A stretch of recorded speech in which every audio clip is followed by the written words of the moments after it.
hoje pela manhã, o presidente Lula, ele convocou um evento no Palácio do Planalto. O evento, inclusive, está transcorrendo, daqui a pouco deve estar terminando, que é para assinatura, para sanção, no caso, da lei que institui o ensino de tempo integral nas escolas públicas.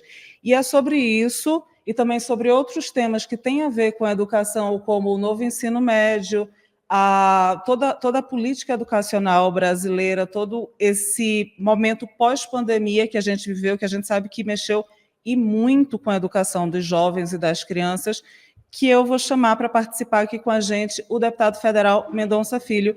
Mendonça, ele foi ministro da Educação por 2 anos, não é isso, deputado? 2, 3 anos na gestão Temer. Então, eu acho que ele pode trazer um panorama muito interessante para a gente comentar coisas muito valiosas sobre esse momento e sobre o que a gente pode fazer, no caso, o Brasil, o país precisa fazer para, de fato, retomar um percurso educacional de desenvolvimento. Tudo bem, deputado? Boa tarde, Júlia. Boa tarde a todos que nos acompanham. Prazer estar com você. De fato, fui ministro. Na verdade, não completei 2 anos. Fiquei como ministro até 1 ano e 10 meses, porque em 2018 tive que me desincompatibilizar para disputar o pleito daquele ano. Mas foi um período que eu diria que foi muito importante na minha vida pública e que a gente teve a oportunidade de tocar algumas agendas relevantes na pauta da educação. Reforma do ensino médio, política nacional de educação em tempo integral, mudanças no Enem, mudanças estruturais no FIES, política de formação de professores, enfim, a pauta que pode-se dizer a pauta principal da educação, de certo modo, nós avançamos significativamente, embora, como você disse, ainda é uma pauta em aberto. Quando a gente toca a questão da educação no Brasil, a gente tem que dizer, infelizmente, que o Brasil evoluiu do ponto de vista de inserção, ou seja, de acesso, de universalização na educação básica, mas estamos muito distantes daquilo que seria razoável. Para o estágio de desenvolvimento do Brasil, nós temos uma das piores educações básicas do mundo. Isso é algo que realmente dói no coração, porque qualquer país, para se dizer desenvolvido, não há como você alcançar o nível de desenvolvimento que nós queremos sem que a educação seja a fonte de transformação social e que gere, de fato, equidade e oportunidade para as crianças e jovens. Exato. Como o senhor falou, a educação, não tem como a gente fugir. Quando a gente fala de educação, a gente tem que ter a base. Não adianta nada a pessoa chegar lá na faculdade, que seja, se ela não tiver uma base, ela vai sofrer muito mais. E tem, como eu comecei falando, tem essa ação do governo para sancionar a lei do ensino integral. A gente tem o ensino integral, eu até separei alguns dos estados onde ele tem uma maior inserção, que são os estados do Nordeste. Pernambuco, Sergipe, Ceará e Paraíba, que a maioria das escolas estão concentradas lá. E, deputado, na sua gestão, teve uma série de ações para ampliação... Opa, o deputado caiu. Voltou. De volta. Voltou. Do ensino de tempo integral. O que eu queria lhe perguntar é o seguinte: o Brasil tem estrutura para implementar esse formato? Porque não é simplesmente deixar as crianças ou os adolescentes por mais tempo na escola, não é isso? A gente tem, de fato, uma estrutura para colocar em prática o ensino de tempo integral hoje? Temos sim, Júlia. Evidentemente que esse é um projeto que ele não pode acontecer da noite para o dia, né?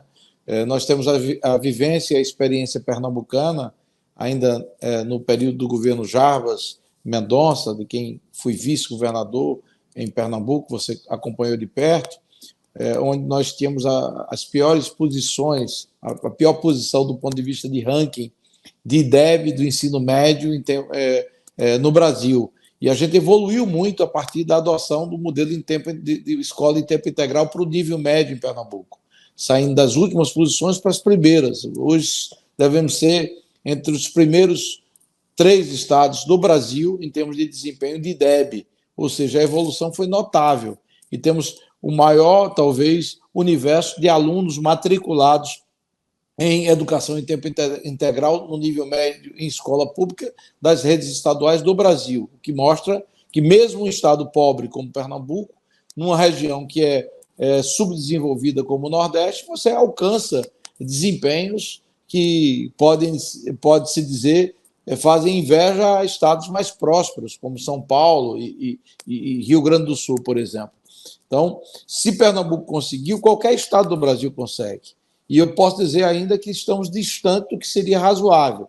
Qual é a política do MEC que foi lançada e apresentada pelo ministro Camilo, que eu tive o prazer de ser relator na Câmara Federal?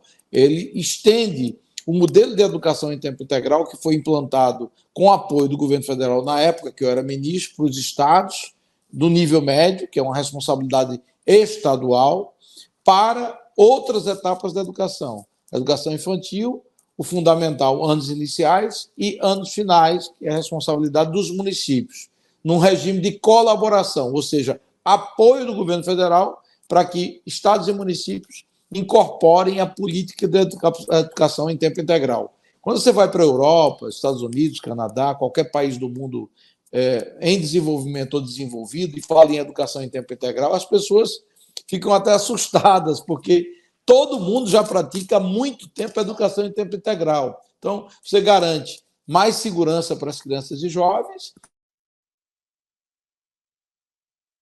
O deputado caiu. Vamos dar um minutinho. Voltou. E melhor qualidade na educação, porque a educação em tempo integral garante esse tipo de evolução, né? Que é aprendizagem de melhor qualidade, mais segurança para as crianças e jovens, evolução do desempenho, inclusive do jovem, da criança dentro da escola. Então, eu acho que é um grande salto de qualidade. Essa relatoria que eu pude subscrever na Câmara, Júlia, ela incorpora, além de uma política de educação em tempo integral que vai repassar 4 bilhões de reais para estados e municípios, 1 milhão de novas matrículas, ela incorpora também acesso à conectividade. Nós incorporamos aí 3 bilhões e meio de reais que estavam empossados em estados e municípios, que não podiam ser utilizados, que podem ser utilizados a partir dessa nova lei que está sendo sancionada hoje pelo presidente Lula. Então, eu posso garantir que,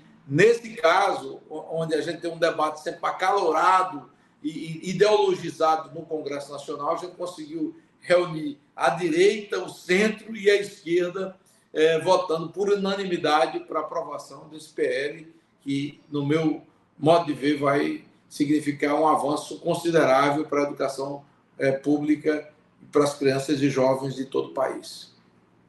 Deputado, pelo que o senhor deu a entender, o senhor tem tido alguma conversa com o ministro Camilo. Como é que o senhor avalia a gestão dele? Porque a gente vem de um governo que teve 4, se eu não me engano, ministros da educação, 3, perdão, de uma forma muito, muito tumultuada. Como é que o senhor avalia a gestão de Camilo Santana à frente do MEC? O senhor que já passou por lá sabe que não é um ministério fácil de administrar.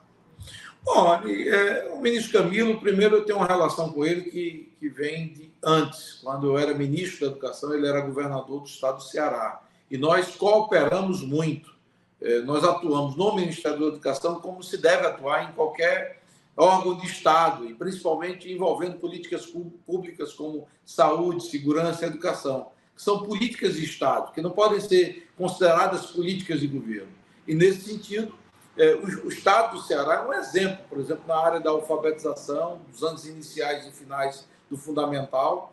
O Estado do Ceará é referência para o Brasil. A gente tem o que aprender com o Programa Nacional de Alfabetização na Idade Certa, que é uma inspiração no PAIC, que é um programa que foi criado no governo cearense, ainda à época, eu creio, do então governador Cid Gomes, hoje senador da República. Então, meu diálogo com ele sempre foi muito franco. Nós apoiamos a adoção da educação em tempo integral no Ceará, ampliamos a educação técnica, também sob gestão do então governador Camilo Santana.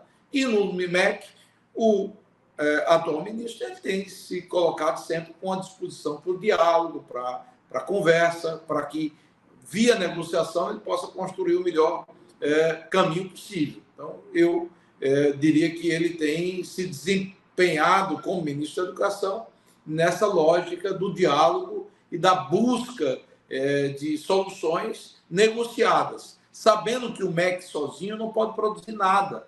Precisa da cooperação de professores, da academia, de intelectuais, de estudantes e das redes estaduais e municipais. A educação básica, ela no Brasil, é a responsabilidade de estados e municípios. Então, se você não tiver o espírito da cooperação, da colaboração, são mais de 5.500 municípios, 27 unidades da federação, incluído aí o Distrito Federal. Como é que você vai poder chegar na ponta? Como é que você vai poder atender a necessidade das crianças e jovens? Então, o Ministério, para produzir resultados, ele precisa ter sempre um espírito de abertura, que, modéstia à parte, eu tive como ministro da Educação e que o ministro Camilo também está tendo como ministro da Educação atual do governo do presidente Lula. O senhor falou do espírito de negociação de Camilo Santana, me veio na hora o embate recente que a gente teve sobre o novo ensino médio. E eu queria até lhe perguntar, porque quando a gente fala de escola em tempo integral, a gente também está falando do novo ensino médio, né? Ou seja, para quem não sabe, o novo ensino médio é aquele que institui os itinerários formativos, ele muda o que a gente tinha de conceito de escola, com prioridade de português, matemática, redação e tal, para incluir outras matérias, como, por exemplo, o projeto de vida e matérias paralelas. E esse novo ensino médio, ele foi alvo de críticas de algumas alas do PT, mas também de alguns, como é que eu posso dizer, representantes do setor da educação, porque se disse que havia um desnível entre escolas públicas que não tinham infraestrutura básica e escolas que poderiam ter essa aplicação, e aí a gente está nesse debate agora. Então, deputado, o que eu queria lhe perguntar é o seguinte: o Brasil, ele está com essa estrutura, ele é capaz de fato, fazer andar esse novo ensino médio com esses... Acho que a gente pode usar até a palavra desigualdades regionais e sociais que a gente vive. Quais são os entraves desse novo ensino médio para, de fato, ele transcorrer de uma forma que traga resultados? Bom, Júlia, primeiro há de se reconhecer que a educação básica no Brasil é muito distante do que seria razoável. Disse há pouco, o desempenho nosso nas provas do PISA, por exemplo, nos colocam nas piores posições dentro da avaliação da OCDE. Ou seja, o Brasil é realmente um país que não performa adequadamente no conhecimento das crianças e jovens em matemática, em português, né? Então, a gente tem realmente uma dificuldade de aprendizagem que é estrutural. Pra você ter uma ideia, crianças no terceiro ano fundamental, mais de 50% delas não dominam o conhecimento básico em escrita e leitura, a interpretação de um pequeno texto. Isso mostra claramente que a gente tem uma má base de alfabetização. E quando uma criança ela não é alfabetizada de forma adequada, evidentemente que ela vai acumular dificuldades e deficiências ao longo de toda a sua vida educacional. Muitas vezes achando que é uma limitação da sua inteligência, e não é. É muitas vezes problemas relativos à estruturação das redes municipais, que têm responsabilidade, por exemplo, com relação à política de alfabetização. Então, a gente tem que corrigir isso, desde o acesso à educação infantil, onde a gente garante os primeiros estímulos às crianças, passando pela alfabetização, que é a base de tudo. Uma criança bem alfabetizada vai performar de forma diferenciada em toda a sua vida educacional. O fundamental nos anos iniciais e finais, até o ensino médio. Então, com dificuldades nessas etapas se acumulando, muitas vezes você provoca evasão, desestímulo por parte de crianças e jovens e saída da vida estudantil precocemente e não chegando, por exemplo, a uma formação técnica ou um curso de nível superior. Então, a gente tem que entender que o Brasil é um país complexo, é difícil você gerenciar uma educação com responsabilidades compartilhadas, mas é possível. E eu não concordo com essa tese de alguns críticos que dizem, não, por conta a falta de harmonia ou a falta de padrão na educação brasileira, você não vai produzir mudanças. Essa era a crítica que existia em Pernambuco quando nós iniciamos a educação em tempo integral na primeira escola, que foi o ginásio pernambucano. Se for por aí, a gente nunca vai mudar nada, porque toda grande caminhada ela exige o primeiro passo.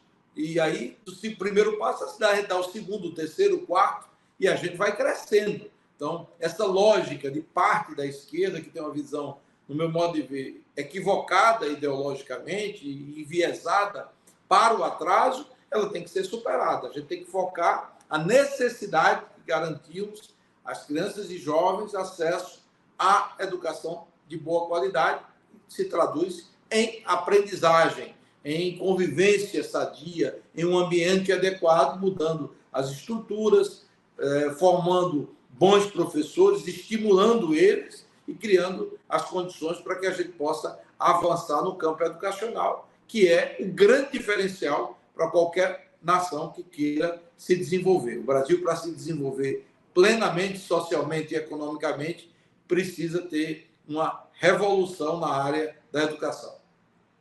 Antes de terminar, eu queria só lhe fazer uma pergunta, que foi um assunto que há 2 semanas estava dominando a pauta e, enfim, em algum momento a gente vai ter que voltar a ele, que são as escolas cívico-militares. Qual a sua avaliação sobre a decisão do governo de interromper o programa? Bom, Júlia, eu acho que isso é coerente com o discurso de campanha do presidente Lula e do próprio PT. Eu não vejo as escolas militares no viés crítico que muitas vezes a esquerda traduz, nem tampouco também como panaceia, como solução. Eu acho que, no contexto da educação brasileira, de um país continental como o nosso, a gente tem que conviver com a diversidade, com a pluralidade. Muitas dessas demandas de escolas cívico-militares, onde o padrão de, eu diria, governança ele é diferenciado, mais hierarquizado, com ênfase mais forte na disciplina, muitas vezes a exigência até ou cobrança da própria comunidade. Eu fiz pesquisas de opinião a nível nacional indicando que há grande aceitação.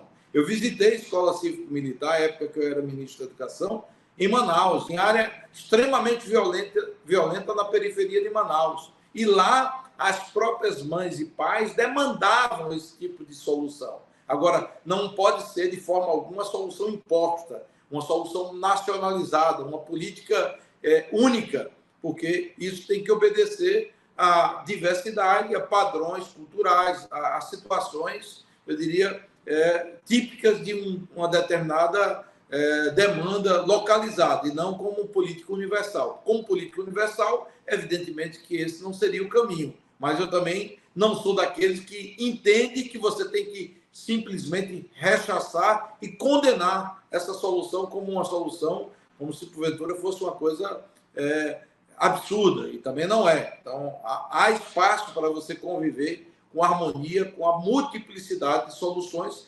respeitando a liberdade de cada estado. Por exemplo, houve a decisão por parte do governo federal, mas muitos estados decidiram manter o apoio às escolas cívico-militares, bancando com recursos estaduais, como é o caso de São Paulo, Rio Grande do Sul, dentre outros estados, Rio de Janeiro e até mesmo o Distrito Federal, ao que eu me lembro. Então, há espaço para você conviver com esse tipo de soluções diversas, sem que elas virem soluções únicas, porque solução única na área da educação é difícil você ter dentro de um país continental como o nosso. Ok, deputado. Lembrando que a gente já termina o recesso do Legislativo, amanhã as atividades voltam. O senhor já está em Brasília ou não? Ainda não embarcou para cá? Não, viajo hoje ainda daqui do Recife, onde estou, para Brasília e, evidentemente, cumprirei minha semana de trabalho aí no Parlamento, tocando os temas que serão bem animados, né? PL da censura, /fake news, enfim, tem muita coisa para a gente debater nesse segundo semestre. A questão do marco também fiscal, né, do arcabouço, que deve finalizar a votação nos próximos dias. Então, vamos ter muita animação, muita polêmica, muito debate acalorado dentro do Congresso Nacional, e eu estarei presente. Escolheu uma prioridade nessa volta do recesso? Não, assim, do ponto de vista pessoal, tem uma pauta que eu acho que vai suscitar um bom debate. Eu já vi matéria ontem, inclusive na Folha de São Paulo, que diz respeito à questão da política de concessão de crédito para países estrangeiros. Então, quarta-feira deve entrar na pauta a PEC nossa, que determina que qualquer empréstimo externo ele precisa ter o aval também do Parlamento brasileiro. Eu já vi que o governo do PT já está ensaiando um PL que vai buscar autorização do Legislativo, ou seja, está indo ao encontro daquilo que eu penso. A gente tem que ter responsabilidade e transparência. Não dá para o Brasil, pobre, cheio de necessidades de investimento na área de infraestrutura básica, de carências para o nosso povo, na área de metrôs e de infraestrutura como um todo, saneamento, está emprestando para país socialista, muitas vezes ditaduras, como é o caso de Cuba, Venezuela, e perdendo dinheiro suado do contribuinte brasileiro. Então, a autorização do parlamento reforça esse compromisso, essa transparência e essa responsabilidade do governo do nosso país para que a gente não possa estar concedendo empréstimo indevido a países que não merecem e que não trazem nenhum retorno para a nossa nação. Novidade disso em plenário, é isso? Dessa pauta em plenário? Então já volta animado.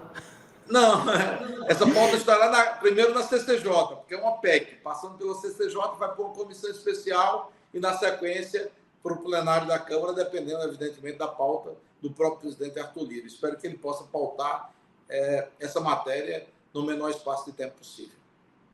Maravilha, deputado. Obrigada pela participação, viu? E bom retorno a Brasília e às atividades. Obrigado, Júlio. Um abraço para você e todos que fazem o seu programa aqui do Antagonista.